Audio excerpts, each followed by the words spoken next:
வணக்கம் தலைவா, அனைவருக்கும் இனிய வணக்கம். இன்னைக்கு நம்ம இந்த ஒரு வீடியோவில் எதை பற்றி பார்க்க போகிறோம் அப்படின்னு பார்த்தீங்கன்னா, நகைக்கடன் தள்ளுபடி.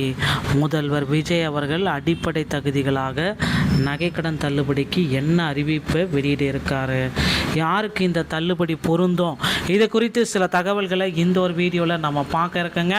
தமிழகத்தில் புதிதாக பொறுப்பேற்றுள்ள முதல்வர் விஜய் அவர்கள் 12 பொதுத்துறை வங்கிகளில் பெறப்பட்ட தங்க நகை கடன் தள்ளுபடி செய்யப்படுவது குறித்து முக்கிய அறிவிப்புகளை வெளியிட்டிருக்காரு. இந்த சலுகைகளை பெற ஒருவது அடகு வைக்கப்பட்ட நகையின் மொத்த எடை 40 கிராமுக்கு மிகாமல் இருக்க வேண்டும் மற்றும் சரியான ஆதார் மற்றும் ரேஷன் அட்டை விவரங்களை வழங்கியிருத்தல் வேண்டும் என்பது அவசியம்.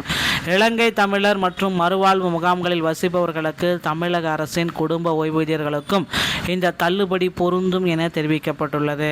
இருப்பினும் அரசு ஊழியர்கள், கூட்டுறவு சங்க நிர்வாகிகள் மற்றும் வெளிமாநில குடும்ப அட்டை வைத்திருப்பவர்களுக்கு இந்த திட்டத்தின் கீழ் பயன்பெற முடியாது எனவும் தெளிவுபடுத்தப்பட்டுள்ளது. தகுதியுள்ள நபர்களின் பெயர் பட்டியல் அந்தந்த வங்கிகளில் விரைவில் வெளியிடப்படும் என்பதால் வாடிக்கையாளர்கள் தங்களின் தகுதிகளை சரிபார்த்து கொள்ளுமாறு அறிவுறுத்தப்படுகிறார்கள். தள்ளுபடி அங்கீகரிக்கப்பட்ட பின் பயனாளர்கள் தங்கள் நகைகளை திரும்ப பெற்றுக்கொள்ளலாம் அப்படின்ற மாதிரி அறிவிப்புகள் வர இருக்குங்க.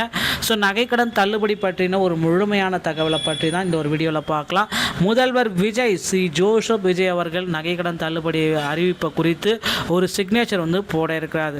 புதிய முதல்வரின் முக்கியமான கையெழுத்து விவசாய கடன்கள் மற்றும் நகைக்கடன்கள் தள்ளுபடிக்கான ஒரு அதிகாரப்பூர்வமான ஒப்புதலை முதல்வர் விஜய் அவர்கள் தள்ளுபடிக்காக போட இருக்காரு. இது எல்லா வங்கிகளுக்கும் பொருந்துமா அப்படின்னா பொருந்தாது. இந்த திட்டம் தள்ளுபடி திட்டம் 12 பொதுத்துறை வங்கிகளுக்கு மட்டுமே பொருந்தும். இந்த நகைக்கடன் வங்கிகளில் ஒன்றில் இருந்தால் மட்டுமே அடுத்த கட்டத்திற்கு உங்களால் செல்ல முடியும் அப்படின்றத குறிப்பாக சொல்கிறாங்க. ஓகேங்களா? ஸோ அதிகபட்ச நகைக்கடனுடைய எடை, அதாவது இது ரொம்ப முக்கியங்க. இந்த எல்லா சர்டீரியாவிலும் இந்த எலிஜிபிலிட்டி சர்டீரியா அப்படின்றது ரொம்ப முக்கியம். முதல் எலிஜிபிலிட்டி சர்டீரியா அப்படின்னா 40 கிராம் இருக்கும். உங்கள் எடை 40 கிராம் 41 கிராம் இருந்தால் கூட உங்களுக்கு தள்ளுபடி கிடையாது. ஸோ இந்த எலிஜிபிலிட்டி சர்டீரியா இது ரொம்ப முக்கியமான விஷயம். 12 பொதுத்துறை வங்கிகளில் தள்ளுபடி பண்ணுறதா சொல்லியிருக்காங்க. தள்ளுபடியை பண்ணுறதுக்கு இதுதான் தேவையானது. இந்த தள்ளுபடியை அறிவித்துள்ள 12 பொதுத்துறை வங்கிகள் மற்றும் நகைக்கடன்களுக்கு பொருந்தும். தனியார் அல்லது நிதி நிறுவனங்களுக்கு இது வராது. யாருக்கெல்லாம் தகுதி இருக்குது, யாரெல்லாம் தகுதி கிடையாது? செல்லுபடியாகும் குடும்ப அட்டை ரேஷன் கார்டு வைத்துள்ள சாதாரண பொதுமக்கள், தமிழக அரசின் குடும்ப ஓய்வூதியவர்கள், மறுவாழ் முகாம்களில் வசிக்கும் இலங்கை தமிழர்கள், தகுதியற்றவர்கள், தற்பொழுது அரசு பணியில் இருக்கும் ஊழியர்கள், கூட்டுறவு சங்க ஊழியர்கள், நிர்வாக குழு உறுப்பினர்கள் மற்றும் அவர்தம் உறுப்பினர்கள். ஸோ ஆவணங்களின் சரிபார்ப்பு ரொம்ப முக்கியங்க. ரேஷன் அடையாள எண், ஆதார் எண் சரியாக வழங்கப்பட்டிருக்க வேண்டும்.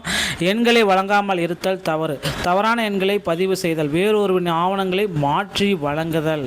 ஸோ வங்கி கடன் ஆவணம், ஸ்மார்ட் கார்டு, ஆதார் அட்டை, இது எல்லாமே ரொம்ப முக்கியங்க. தள்ளுபடி யாருக்கெல்லாம் உறுதி, அந்த தள்ளுபடி யாருக்கெல்லாம் உங்களுக்கு கிடைக்கும் அப்படின்னு பார்த்தீங்கன்னா, குடும்ப அட்டைதாரர்கள், தற்பொழுது வரை செல்லுபடியாகும் ஸ்மார்ட் ரேஷன் கார்டு வைத்திருக்கக்கூடிய நபர்கள், இலங்கை தமிழர்கள், மறுவாழ்வு முகாம்களில் வசிக்கும் நகைக்கடன் பெற்ற இலங்கை தமிழர்கள், ஓய்வூதியர்கள், இவர்களுக்கு நிச்சயமாக தள்ளுபடி கிடைக்கும். தள்ளுபடியை ரத்து செய்யும் 4 முக்கியமான காரணிகள். தயவுசெய்து இதுதான் உங்களுக்கு ரொம்ப முக்கியமான விஷயம். ஆவண பிழைகள், டாக்குமெண்ட்டில் ஏதாவது ஆதார் எண், ரேஷன் கார்டு வங்கி வழங்காதவர்கள் அல்லது தவறான பதிவு செய்தவர்கள் ஆவணப்பிழை ரிஜெக்ட் ஆகும். வெளிமாநில அட்டைகள் வச்சிருந்தீங்கன்னா கூட ரிஜெக்ட் ஆகும்.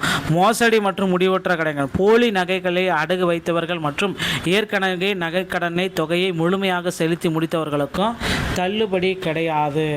ஸோ முகவரி மற்றும் இந்த எல்லைகள் அப்படின்னா தமிழ்நாடு, தள்ளுபடிக்கான முழுமையான தகுதி 12 வங்கிகளில் ஒன்று, 40 கிராம் அதாவது 5 சவரனுக்குள்ள, சரியான தமிழ்நாடு ரேஷன் கார்டு மற்றும் ஆதார் கார்டு, தகுதியான பிரிவினர் அரசு மற்றும் கூட்டுறவுத்துறை ஊழியர் அல்லாதவர்கள், பட்டியலில் பெயரிடம் இழவது 100% உறுதி. ஸோ தகுதிக்காக காத்திருப்புகள், அடுத்து நீங்கள் என்ன செய்ய வேண்டும் அது எல்லாத்தையும் நம்ம பார்க்கலாம். ஸோ கண்டிப்பாக பார்த்தீங்கன்னா காத்திருப்புகள் அரசாணை முழுமையாக வர வரைக்கும் வெயிட் பண்ணணும். ஸோ சம்மந்தப்பட்ட 12 வங்கிகளில் தகுதியானவர்கள் பெயர் பட்டியலில் வெளியிடுவாங்க, வெயிட் பண்ணலாம்.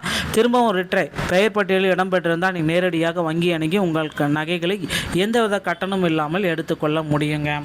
இதுதான் நகைக்கடன் பெறுவதற்குண்டான எளிமையான வழிகள். ஸோ இதற்கான அரசு அறிவிப்புகள் விரைவில் வர இருக்குது. ஸோ இப்போந்தே உங்களுடைய நகைக்கடன் தள்ளுபடியை இப்போந்தே உங்களை ஸ்டார்ட் பண்ணிக்கோங்க. வீடியோ பதிவு உங்களுக்கு பிடிச்சிருந்தால் நீங்கள் நம்முடைய சேனலோட இணைந்திருங்கள். மீண்டும் நல்ல தகவலுடன் நான் உங்களை சந்திக்கிறேன். நன்றி, வணக்கம், தேங்க்யூ.